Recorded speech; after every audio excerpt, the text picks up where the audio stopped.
Praise the lord. మన సహవాసం ఎలాంటిదో మనం కూడా అలాంటి వారిగానే తయారవుతాం. రోజు ఎలాంటి వాళ్ళతోటి ఫ్రెండ్షిప్ చేస్తాము, ఎలాంటి వాళ్ళతోటి మాట్లాడతాము, మెల్లమెల్లగా మనం కూడా వాళ్ళలాగా తయారవుతా ఉంటాం. అందుకని మన సహవాసం జాగ్రత్తగా చూసుకోవాలి. కొన్నిసార్లు నేను ఎవరితో స్నేహం చేయను అనుకుంటేనే మన మొబైల్ ఫోన్ తో సహవాసం చేస్తా ఉంటాం. ఏ విధంగా అయితే మొబైల్ ఫోన్ లో అన్ని ఉంటాయి, పాటలు ఉంటాయి, వీడియోలు ఉంటాయి, మనల్ని ఎంటర్టైన్ చేయడానికి కావాల్సిన అన్ని కూడా ఉంటాయి. కానీ అవి ఎవరో ఒకరికి ఉపయోగపడతాయి తప్ప ఆ ఫోన్ కి ఉపయోగపడవు. మనం కూడా ఒకవేళ మొబైల్ తో ఎక్కువ సహవాసం చేస్తా ఉంటే మనల్ని 10 మంది వాడేసుకుంటారు, కానీ మనము మనకి ఉపయోగపడదు. మన సహవాసం అనేది చాలా ప్రాముఖ్యమైనది. అవిశ్వాసులతో సహవాసం చేస్తే మన మాటలు కూడా అవిశ్వాసంగా ఉంటాయి. అవిశ్వాసపు మాటలు అంటే నా వల్ల కాదు, నాకు చేత కాదు, నేను చేయలేను అండ్ కొంతవరకే ఆలోచించగలిగిన వారు, క్షమించలేని వాళ్ళు, ప్రేమించలేని వాళ్ళు, కొంతవరకే ప్రేమించగలిగిన వాళ్ళు, పరిమితులు కలిగిన వాళ్ళతో మన సహవాసం ఉంటే మన యొక్క ఉద్దేశాలు, మన ఆలోచనలు, మన ప్రయాణాలు అన్ని కూడా పరిమితుల్లోకి ఉండిపోతాయి.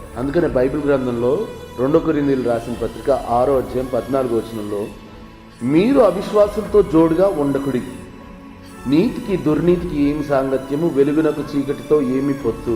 మీరు వెలిగించబడాలంటే, మీరు వెలుగుగా అందరికి కనబడాలంటే చీకటితో సహవాసం చేయడం మానేయాలి. దేవుడు మొదటి రోజు వెలుగుని చీకటి నుంచి ప్రత్యేకించిన తర్వాతే వెలుగుకి ఒక విలువ కలిగింది. దేవుడు మనల్ని వెలుగుగా చేశాడు.